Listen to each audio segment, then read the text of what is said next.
शनिवार रविवार के 2 दिन के लॉकडाउन के बाद जैसे ही लॉकडाउन की अवधि 22 अप्रैल तक बढ़ाई गई है, उसके बाद सोमवार का ये नज़ारा है जहां पर सब्जी मंडी में लोगों की भीड़ जमा हुई है। छोटे सब्जी व्यवसायी जो है वो थोक सब्जी विक्रेताओं से सब्जी खरीदने के लिए इतवारी बाज़ार में बड़ी तादाद में जुटे हुए हैं, जहां पर लोगों की भारी भीड़ देखते ही अंदाज़ा हो रहा है कि यहां पर कोरोना के सारे नियम तार तार हो रहे हैं।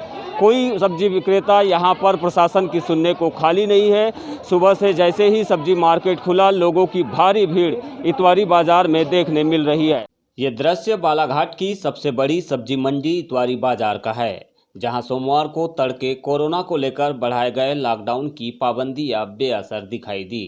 जैसे ही सब्जी मंडी में खरीदारी बढ़ी, धीरे धीरे सब्जी विक्रेताओं की भीड़ जमा हो गई और देखते ही देखते सारे नियम हवा हवाई हो गए।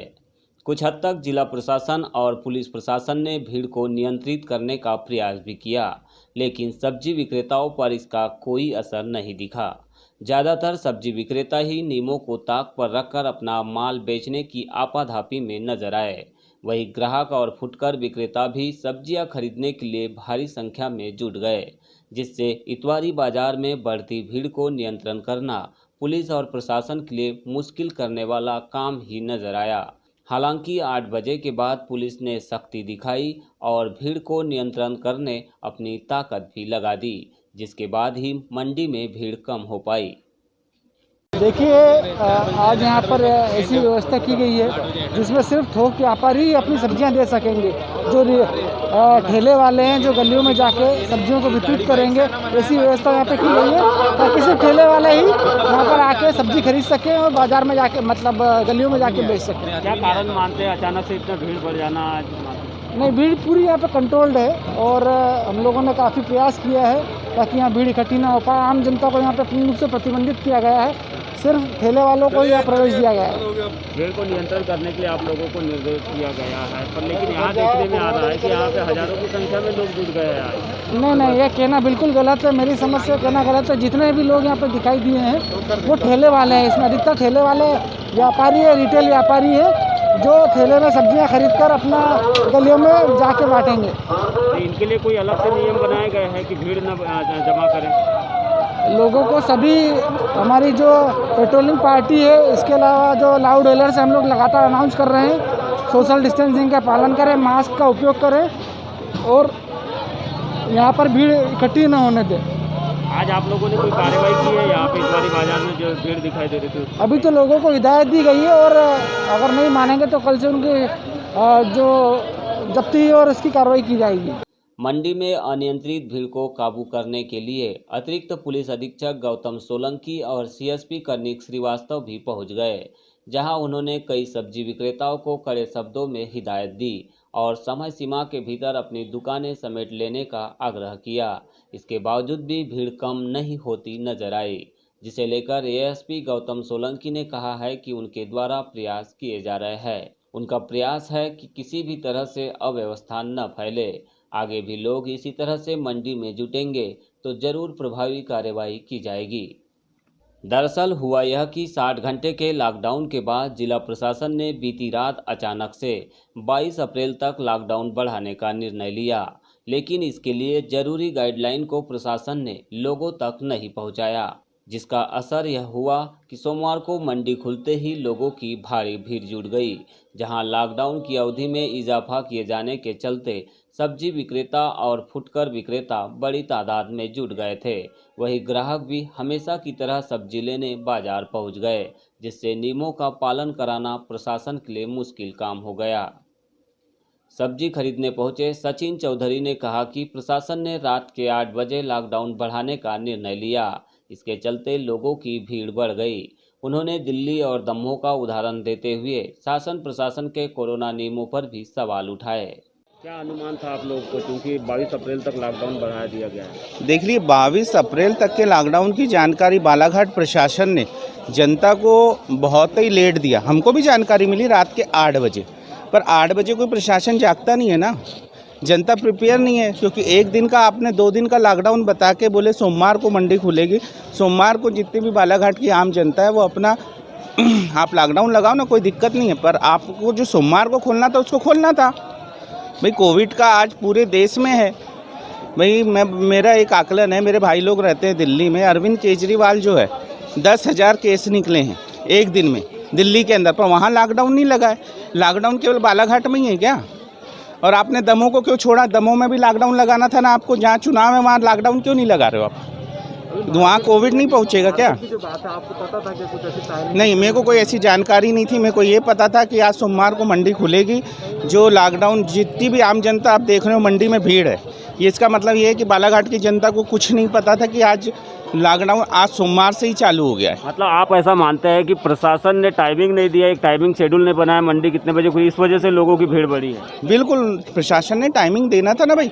और टाइमिंग के साथ साथ आपको एक दिन में ये करना था कि आज जैसे सोमवार है, आपने बोले थे कि आज 6 बजे से आपका खुल जाएगा और रात को 9 बजे बंद हो जाएगा, तो उस टाइमिंग में प्रशासन को अपनी कार्रवाई करना था।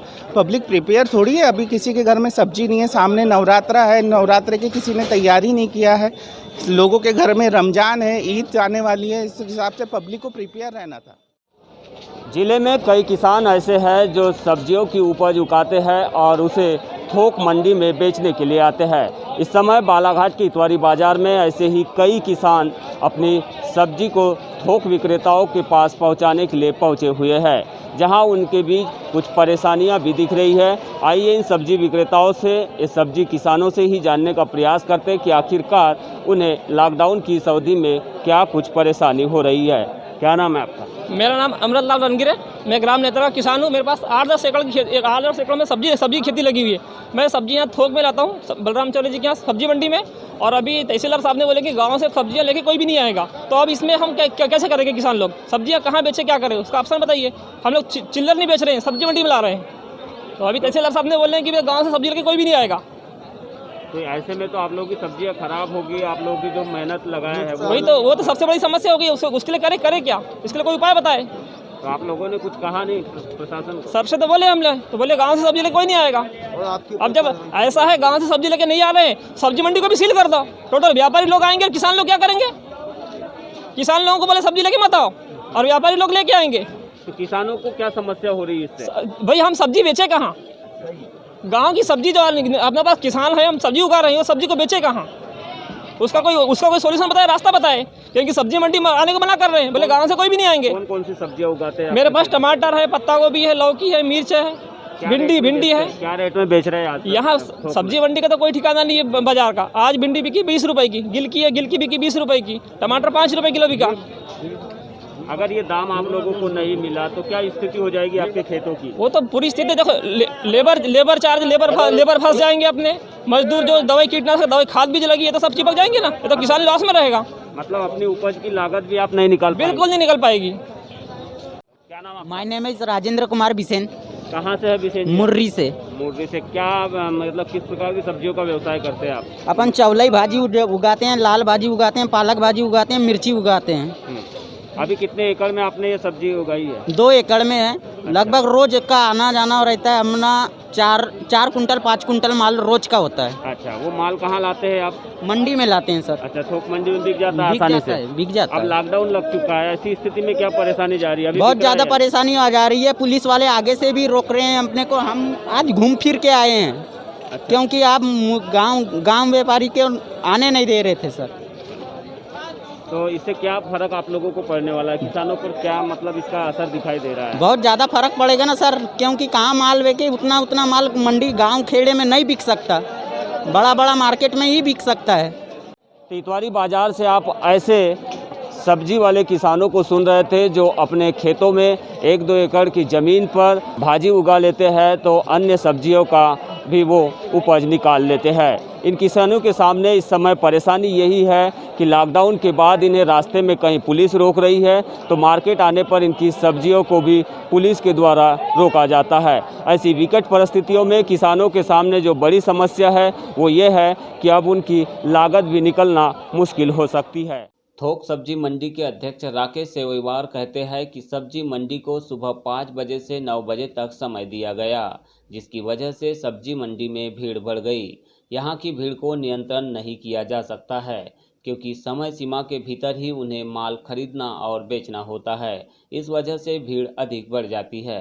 अभी तक के आपने जितना भी देखे होंगे कि जो आज प्रशासन ने रोड पे जो लोग बैठते थे उनको मना किया है। पिछली बार उनको चालू था पर इस बार मना किया। हमारे यहाँ पे रजगांव के आगे से बहुत ज़्यादा सब्जी आती है, वो हमारे पास जो थोक सब्जी विक्रेता के पास नहीं आती थी, वो अपना खुद ही वहाँ से माल खरीदते थे किसानों से और वो यहाँ लाके बेचते थे। तो इस कारण से उनको क्या कर दिए कि आप यहाँ ना बेचे, अगर आपको वहाँ से सीधे लाना है तो दलाल के पास से लाए और दलाल के माध्यम से ठेले के माध्यम से वो भिजाए। पर अगर किसान भी चाहता है तो अपनी मोटरसाइकिल से, साइकिल से और ठेले से बालाघाट नगर में घूम सकता है गली गली और अपना माल बेच सकता है। तहसीलदार रामबाबू देवांगन कहते हैं कि लॉकडाउन बढ़ाया गया है। इस बारे में सभी को जानकारी नहीं थी। इस वजह से ग्रामीण किसानों की भीड़ बढ़ने से अव्यवस्था जरूर निर्मित हो गई। आगामी दिनों में इस भीड़ को नियंत्रित कर लिया जाएगा। उन्होंने किसानों से अपील की कि वे कुछ दिन तक इस महामारी से निपटने में अपना सहयोग जरूर प्रदान करें। 22 तारीख तक अभी लॉकडाउन बढ़ाया गया है और आज चूँकि बहुत से लोगों को नहीं पता था और सब्जी मार्केट की भी कुछ गाइडलाइनें तय करके खोलने का निर्देश है, उसी के तारतम्य में आज थोक सब्जी विक्रेताओं के द्वारा दुकानें खोली गई हैं। क्योंकि ग्रामीण कृषकों को जानकारी नहीं थी कि यहाँ पर नहीं आना है, इसलिए थोड़ी सी अव्यवस्था थी। आज हमने सबको अनाउंस करके बता दिया है और कल से जो ग्रामीण किसान हैं यहाँ पर नहीं आएंगे और सब्जी मंडी की भी हम व्यवस्थाएं आज दोपहर में दुरुस्त कर लेंगे ताकि सोशल डिस्टेंसिंग के साथ जो थोक सब्जी विक्रेता है ठेले वालों को सब्जी दे सकें और जो ठेले वाले सब्जी वाले हैं उनके लिए भी टाइमिंग निर्धारित है, वो यहाँ से 8 बजे तक प्राप्त करेंगे और उसके बाद 12 बजे तक बेचकर घर चले जाएंगे। ग्रामीण किसान ये शिकायत कर रही है कि अगर फसल उत्पादन उन्होंने जो किया है वो अगर बिकेगा नहीं तो उनके सामने लागत निकालना मुश्किल हो जाएगा, उनके लिए क्या व्यवस्था रहेगी? बिल्कुल, देखिए क्या होता है कि बहुत सारी चीज़ों की व्यवस्थाएं हम नहीं कर पाते हैं, कुछ परेशानियाँ झेलनी पड़ती है। जिस तरह के संक्रमण बढ़ रहे हैं और खासकर शहरी क्षेत्रों में संक्रमण की ज़्यादा तादाद है, इसलिए कृषकों को उससे बचाना हमारा पहला दायित्व है कि जब किसान अगर कोरोना संक्रमित हो जाएंगे तो ग्रामीण स्तरों पर भी कोरोना संक्रमण की स्थिति गंभीर हो जाएगी। तो थोड़ी सी परेशानी झेलकर अगर आदमी की जान बच सकती है तो प्रशासन उसके लिए कड़ी कार्रवाई करेगा। ध्यान दें, सब्जी लेकर के आप लोग बिलिया बढ़ाइए, प्रशासन द्वारा व्यवस्था की गई है। सभी वार्ड